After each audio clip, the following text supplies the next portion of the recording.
So who or what plays a very essential role in the growth and renewal of cells?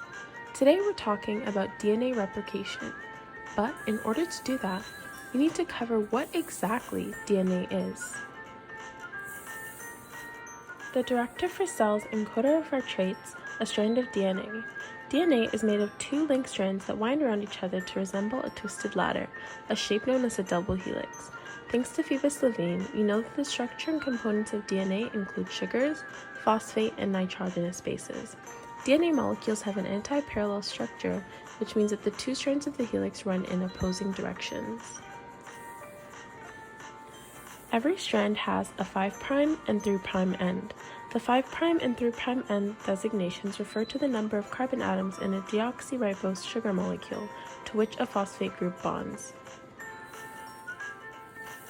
DNA replication happens semi-conservatively, which means the two of the strands of the parent DNA molecule are separated, and each parent strand acts as a template for a new complementary strand. The two DNA molecules each contain one old strand and one new strand, proven and based on the Michelson and Stahl experiment. Complementary DNA is DNA synthesized from a single-stranded RNA template in a reaction catalyzed by the enzyme reverse transcriptase. There's also template DNA. The DNA strand that mRNA is built from is called a template strand because it serves as a template for transcription. It is also called the antisense strand. The template strand runs in a 3' to 5' direction.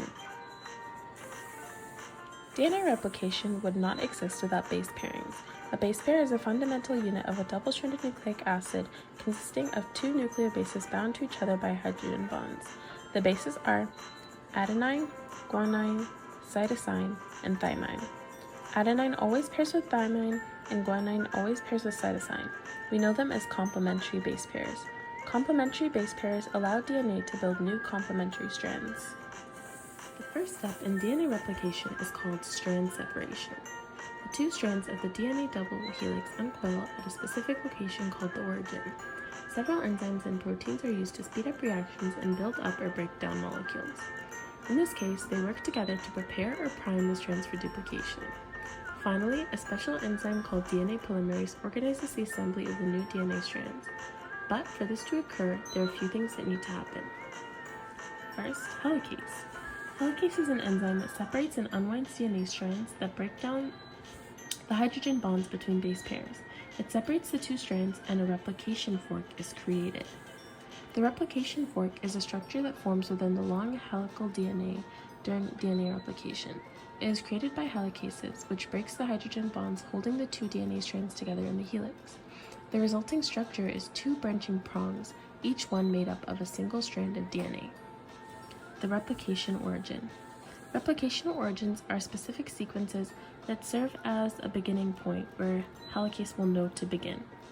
Single-strand binding proteins stop the separated strands from attaching again. Finally, replication bubbles begin to form. These are created when many helicases work on the same DNA molecule. And finally, topoisomerases.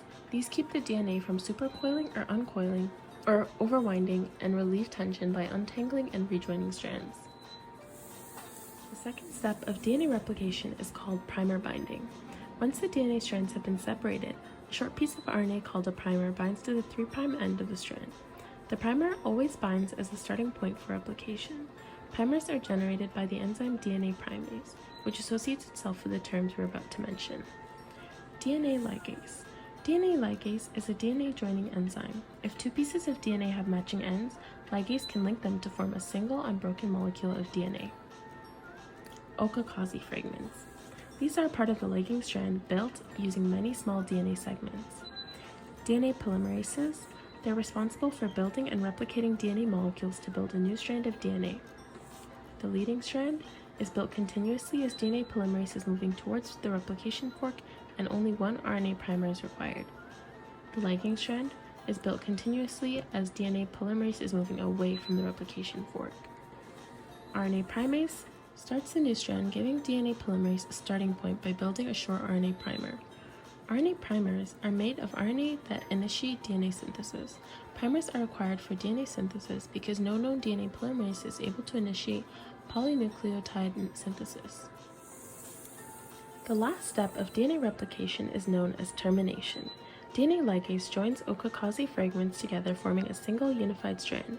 The ends of the linear DNA represent a problem, as DNA polymerase can only add nucleotides in the 5' to 3' direction. The ends of the parent strands consist of repeated DNA sequences called telomeres. Replication may lead us to believe that we're losing DNA. However, thankfully, this isn't the case, temporarily. Telomeres are DNA protein and non-coding structures or sequences that form protective caps at the end of eukaryotic chromosomes. They constitute the safeguards of chromosome degradation and are responsible for maintaining genomic integrity. Telomeres make sure that essential DNA sequences that do code are protected, and only a part of the telomere is lost. However, cells will eventually reach a point where they can no longer divide. Proofreading. This is a spell-checking activity that enables DNA polymerases to remove newly made nucleotide incorporation errors from the primer terminus before further primer extension, and also prevents translation synthesis. If there is an error like mismatched base pairs, it can go back, remove the mismatched nucleotide, and replace it with the correct one. DNA polymerases proofread and repair the strands for the final DNA product. DNA polymerase II proofreads the newly synthesized DNA in the 3' to 5' direction. These polymerases are capable of synthesizing DNA on both the leading and lagging strands. This class of polymerase tends to be very accurate, which allows them to correct any mispairings that occurred during DNA synthesis. Finally, we're done! At the end of this process, we have our 2 identical double helix strands, all from the same original DNA molecule. Bye!